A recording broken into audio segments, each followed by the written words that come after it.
दोस्तों नमस्कार। स्वागत है आपका हमारे इस यूट्यूब मंच पर। दोस्तों, सत्ता जब सबको एक साथ खुद में आत्मसात करने की दिशा में आगे बढ़ जाती है, तो कहीं ना कहीं सत्ता को अंदर से ही चुनौती मिलनी शुरू होती है। चुनौती संगठन के स्तर पर, चुनौती पितृ संगठन के स्तर पर, चुनौती सांसदों के स्तर पर, और चुनौती कहीं ना कहीं पार्टी के कार्यकर्ताओं के भीतर जिस तरह की भावना का संचार सत्ता के एकाधिकारवादी होने के बाद शुरू होता है, उस परिस्थितियों का आकलन आप स्वतः ही कर सकते हैं।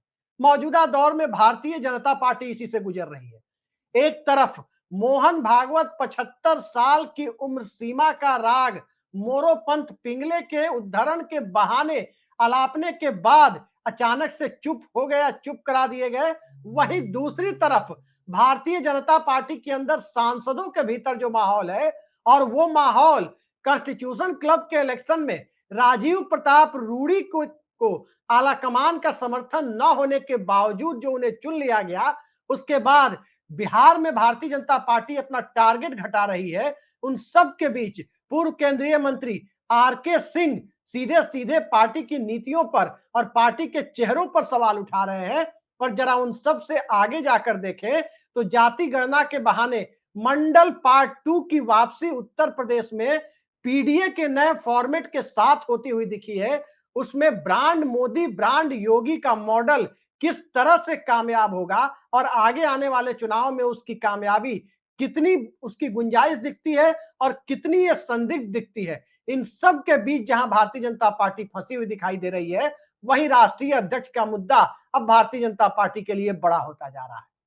आखिर जेपी नड्डा का उत्तराधिकारी कौन होगा? आखिर जेपी नड्डा स्वास्थ्य मंत्रालय के साथ साथ भारतीय जनता पार्टी के स्वास्थ्य को कब तक संभाले रहेंगे? और आखिर एडहॉक भूमिका में जेपी नड्डा स्वास्थ्य मंत्रालय चला रहे हैं या भारतीय जनता पार्टी को चला रहे हैं? ये सवाल जब लोगों के जेहन में बड़े करीने से बैठता जा रहा है, तो कहीं ना कहीं भाजपा कार्यकर्ताओं को अपने नए अध्यक्ष के रूप में, नए अध्यक्ष की ताजपोशी के लिए उनका इंतजार कितना लंबा कराया जाएगा, उस इंतजार की घड़ी भी लंबी होते देख भारतीय जनता पार्टी के अंदर कुलबुलाहट बढ़ने लगी है। कई सारे ऐसे राज्य हैं, कई सारे ऐसे उदाहरण हैं, और कई सारे राज्यों में जो नेतृत्व का संकट है, वो भारतीय जनता पार्टी के सामने बड़ा होता दिखाई दे रहा है। क्या भारतीय जनता पार्टी 2014 के बाद वाली कांग्रेस की स्थिति में कम से कम सांगठनिक लेवल पर पहुंच रही है? 2014 के बाद की कांग्रेस को हमने कैसे देखा, राज्य स्तर पर कैसे देखा?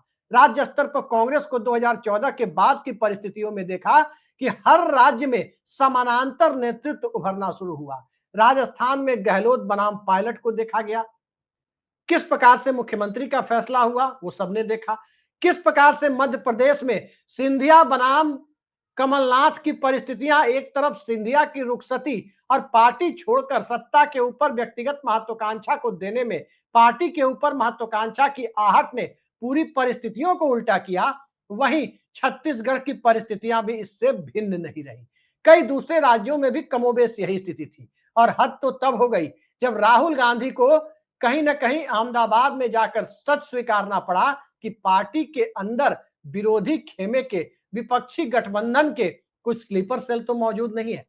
अब स्लीपर सेल मौजूद हो या ना हो वो राहुल गांधी जाने, लेकिन कांग्रेस पार्टी की पिछले 10 सालों में क्या स्थिति हुई वो सभी जानते हैं कि अन्ना हजारे के आंदोलन के बाद कांग्रेस पार्टी एक प्रोपेगेंडा का शिकार होकर कैसे 2014 में सत्ता से बाहर हुई और कैसे उसके बाद उसकी दुश्वारियां बढ़ते बढ़ते G23 के गठन तक पहुंच गई।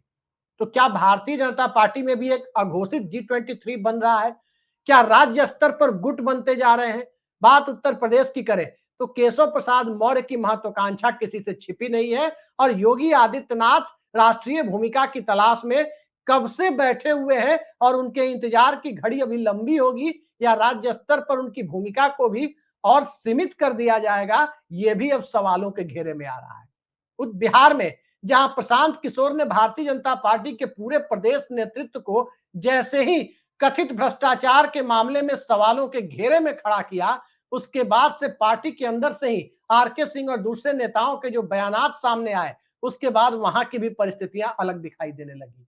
यही स्थिति कमोबेश मध्य प्रदेश की है, कर्नाटक की है, महाराष्ट्र की है। बस खुलकर सामने नहीं आ रही है। राजस्थान में सबको पता है कि वसुंधरा राजे जो भारतीय जनता पार्टी की सबसे ताकतवर नेता है, फिलहाल किस भूमिका में दिखाई दे रही है। और इन सब के बीच राष्ट्रीय अध्यक्ष का मसला संघ की पसंद भाजपा की नापसंद, संघ की पसंद भाजपा की पसंद, या फिर संघ की पसंद भाजपा की पसंद और मोदी शाह की पसंद, इन तीनों की पसंद के बीच में कहीं ना कहीं एक कॉमन पॉइंट पर, एक मिलन बिंदु पर जाने के पहले यदि फिसलता हुआ दिख रहा है, तो इसका बोझ, इसका नुकसान कहीं ना कहीं राजनीतिक तौर पर भारतीय जनता पार्टी को भी आने वाले वक्त में उठाना पड़ सकता है। चुनाव बिहार का है, उस राज्य का चुनाव जो इस देश की दशा और दिशा तय करता है, जिस जहां से उठी हुई राजनीतिक चिंगारी कहीं ना कहीं पूरे देश के राजनीतिक माहौल को काफी हद तक प्रभावित करती है। और उस राज्य में सांप्रदायिकता का कार्ड चल नहीं सकता। मंडल पॉलिटिक्स भी अब उस रूप में नहीं है जिस रूप में 90 के दशक के शुरुआत में हुआ करती थी। और कमंडल और मंडल दोनों के कमजोर पड़ने की स्थिति में चुनावी हिंदुत्व की गुंजाइश का कम पड़ना, नीतीश कुमार की सेहत को लेकर सवालों का खड़ा होना, और इन सब के बीच तेजस्वी यादव की तरफ से जो एक युवा नेतृत्व की चुनौती है, उस नेतृत्व के सामने उसके बरक्स एक युवा नेतृत्व का रखा ना जाना, जहां जनता दल यूनाइटेड के लिए समस्याएं भले ही उस रूप में पैदा न करे, क्योंकि बिहार की सामाजिक परिस्थितियां अलग है, राजनीतिक परिस्थितियां अलग है, भारतीय जनता पार्टी के लिए समस्याओं का अंबार जरूर लेकर आ रही है। आखिर बीजेपी दांव लगाए तो किस पर लगाए? सम्राट चौधरी पर दांव लगाया, सवालों के घेरे में आकर खड़े हो गए। मंगल पांडे पर दांव लगाया, प्रदेश अध्यक्ष बनाया गया, सवालों के घेरे में खड़े हो गए। ठीक इसके आगे देखें, दिलीप जायसवाल को प्रदेश अध्यक्ष बनाया, वो भी सवालों के घेरे में खड़े हो गए। सुशील कुमार मोदी के बाद भारतीय जनता पार्टी के पास कोई पोटेंशियल लीडरशिप, संभावनाशील राजनेता बिहार भाजपा को मिला नहीं। और संभावनाओं को खत्म करने का खेल तो भारतीय जनता पार्टी में पर्ची सिस्टम से मुख्यमंत्री निकाले जाने की व्यवस्था के साथ ही लगभग शुरू हो चला था। लेकिन वो परिपाटी क्या इस देश में जनता स्वीकार करने के लिए तैयार है? क्या वो परिपाटी भारतीय जनता पार्टी के अंदर जिस प्रकार से गुजरात लॉबी की, उस कथित गुजरात लॉबी की सत्ता कहीं ना कहीं खड़ाऊ व्यवस्था में राज्य दर राज्य जो कायम कराने की कोशिश है, बिहार तो कम से कम उस पर मुहर लगाता दिखाई नहीं दे रहा। और जब बिहार उस खड़ाऊ व्यवस्था पर मुहर लगाता दिखाई नहीं दे रहा, तब सवाल यह उठता है कि भाजपा के सांसदों की जगह ब्यूरोक्रेसी से आए हुए लोगों को किस तरह से बड़े बड़े मंत्रालय केंद्र में दिए गए, कांग्रेस और तृणमूल से आए हुए लोगों को, जनता दल से आए हुए लोगों को कहीं मुख्यमंत्री तो कहीं विपक्ष के नेता का पद दिया गया, और चुनावी हिंदुत्व का दायरा वहां तक जाकर विस्तृत होता हुआ दिखा, जिस विस्तार के दायरे में 400 पार का नारा संविधान बदलने की आहट के बीच में जाकर एक ऐसे जनमत का निर्माण करने की दिशा में आगे बढ़ गया, जिस जनमत में बीजेपी की पूरी लीडरशिप सवालों के घेरे में खड़ी हो गई। चाहे मोदी शाह की लीडरशिप हो, आर्थिक मुद्दों पर इस देश के सामने जिस प्रकार के हालात हैं कि ट्रंप डेड इकोनॉमी तक, यानी मरी हुई अर्थव्यवस्था कहने की तरफ चले गए। अब सवाल ये उठता है कि अर्थव्यवस्था डेड इकोनॉमी बनी या नहीं बनी, सवाल तो उठ गए। और सवाल उठना लाजमी इसलिए हो गया क्योंकि इस देश के लोगों के अंदर मादा है। दुनिया का सबसे बड़ा डेमोग्राफिक डिविडेंड यानी नौजवान पीढ़ी, काम करने वाली पीढ़ी भारत में मौजूद है। लेकिन इसके बावजूद डेड इकोनॉमी, हमारी फैक्ट्रियां धुआं उगलने में क्या नाकाम हो गई? क्या बांग्लादेश से आया हुआ टी शर्ट और कपड़ा हम पहनने पर मजबूर हो गए? क्या इन सब के बीच मेड इन इंडिया प्रोडक्ट देखने के लिए हिंदुस्तान तरस गया? मोबाइल से लेकर तमाम होम एपरेटस तक कहीं ना कहीं बाहर की कंपनियां बनाती हुई दिखी, तो लोगों के पास आखिर फैक्ट्रियों में काम करने के लिए बचता क्या है? 5 किलो राशन और मोदी जी का भाषण, इस व्यवस्था को जब जनता और जनता के बीच सबसे बड़ी पार्टी के रूप में खुद को प्रचारित कर चुकी बीजेपी देखती है, तो उसी जनता का एक बड़ा हिस्सा भाजपा का कैडर भी तो है। आखिर कब तक वो मोदी मोदी का राग अलापेगा? कब तक वो राष्ट्रीय अध्यक्ष की नई व्यवस्था और नई परिपाटी देखने को तरसेगा? और कब तक कार्यकर्ताओं की उपेक्षा के सहारे भारतीय जनता पार्टी नेतृत्व का सामने से एक बहुत बड़ा आडंबर खड़ा करके इस देश में एक व्यक्ति नाम केवलम, सत्ता नाम केवलम, व्यवस्था नाम केवलम वाली व्यवस्था को, सिस्टम को आगे बढ़ाकर चलाती रहेगी? इसी सवाल से जो पहले विपक्ष के लिए खड़ा किया गया कि नेतृत्व विहीन है, विपक्ष को कहीं ना कहीं टुकड़े टुकड़े गैंग बनाने की कोशिश की गई। अब इन सवालों से भारतीय जनता पार्टी जूझ रही है। किस रूप में जूझ रही है? मोदी शाह का क्या होगा? गुजरात के बाद अब बिहार चुनाव की जब बारी है, बिहार चुनाव के बाद क्या होगा? और बिहार चुनाव में यदि नीतीश कुमार को इतनी सीटें मिल गई कि वो विपक्ष के साथ जाकर सरकार बना सके, तो चंद्रबाबू नायडू को क्या वो लेकर चले जाएंगे? नायडू की परिस्थितियां तो कमोबेश इसी तरफ इशारा करती है। और जब नायडू की परिस्थितियां इस तरफ इशारा कर रही है, तो सवाल उठता है कि नायडू कब तक नीतीश कुमार का इंतजार करेंगे? क्या नवंबर के मध्य तक, जब बिहार में नीतीश कुमार के सामने एक आदर्श स्थिति पैदा हो जाएगी, जहां वो जदयू का अगला नेतृत्व अपने पार्टी या परिवार के भीतर किसी को देकर सेकुलर गठबंधन की राह पर बढ़ चले?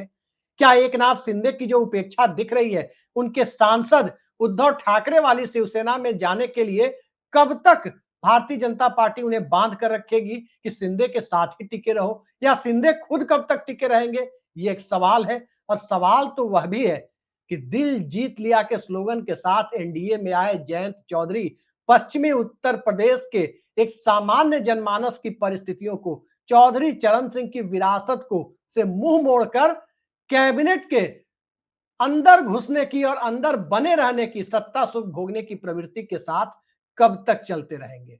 इन सारे सवालों के बीच भाजपा के सांसद भी हैं। कहा जा रहा है कि आधे से ज्यादा भाजपा सांसद कहीं ना कहीं बिहार चुनाव का इंतजार कर रहे हैं। 240 की संख्या है भारतीय जनता पार्टी की, और 140 के करीब सांसद इस स्थिति में बताए जा रहे हैं जहां नेतृत्व परिवर्तन अवश्यंभावी हो चला है। उस मानसिकता के लिए बिहार चुनाव से ज्यादा इंतजार करने को तैयार नहीं है। तो क्या नया अध्यक्ष नई परिस्थितियों को निर्मित करेगा? नया अध्यक्ष लोकसभा में नया पार्टी व्हिप लाएगा? और जस्टिस चंद्रचूड़ ने जो संविधान पीठ का फैसला महाराष्ट्र के मसले पर दिया, जिसमें यह साफ कर दिया कि व्हिप का अपॉइंटमेंट पार्टी आला कमान यानी अध्यक्ष करेगा, न कि संसदीय या विधायक दल का नेता करेगा, तो उसके बाद की परिस्थितियों में जब व्हिप के अपॉइंटमेंट का अधिकार जेपी नड्डा के अगले उत्तराधिकारी को चला जाएगा, और वो उत्तराधिकारी यदि मोदी शाह की मर्जी का नहीं हुआ, तो क्या नेतृत्व परिवर्तन की दिशा में भारतीय जनता पार्टी कदम बढ़ा देगी? सबको इंतजार दरअसल बिहार के नतीजों का है। और जब सबको इंतजार बिहार के नतीजों का है, तो भारतीय जनता पार्टी के अध्यक्ष के चुनाव को, चुनाव दर चुनाव, कभी बिहार के चुनाव का बहाना करके, कभी आधे राज्यों में संगठन के चुनाव नहीं हुए हैं उसका बहाना लेकर के, कभी महाराष्ट्र चुनाव का बहाना लेकर, कभी दिल्ली चुनाव का बहाना लेकर, आखिर कब तक टाला जाता रहेगा? क्या बिहार के बाद बंगाल चुनाव का बहाना लिया जाएगा और तब तक नड्डा जी को कंटिन्यू कराया जाएगा? फिर बंगाल के बाद क्या उत्तर प्रदेश का बहाना लिया जाएगा? इन सारे सवालों को लेकर बीजेपी के अंदर, संघ के अंदर जो ज्वालामुखी बन रही है, उस ज्वालामुखी के फटने के लिए सबको बिहार चुनाव का इंतजार है कि आखिर वो राजनीतिक ज्वालामुखी किस रूप में सामने आएगी। देखते जाइए किस रूप में सामने आती है। लेकिन परिस्थितियां दिल्ली के लिए, परिस्थितियां गुजरात लॉबी के लिए बहुत आदर्श नहीं है। अंतरराष्ट्रीय परिस्थितियां ट्रंप ने अपने हालात से बना दी हैं। पीयूष गोयल और बाकी मंत्रियों ने अपने बयानों से भारत और अमेरिका संबंध आज किस हालात में है, उसकी समीक्षा के दायरे को पर लोगों को सोचने को मजबूर कर दिया है। तो फिर उसके आगे अगर हम देखने की कोशिश करें, तो संघ के अंदर खलबली, कुलबुलाहट, भाजपा के अंदर कुलबुलाहट, कार्यकर्ताओं के अंदर कुलबुलाहट, और सबसे आगे बढ़कर मध्यम वर्ग के अंदर जो कुलबुलाहट है, वो किस रूप में लेकर जाएगी, थोड़ा इंतजार कीजिए। अगले 1.5-2 महीने में सब कुछ आपके सामने आ जाएगा। आज के लिए इतना ही। नमस्कार।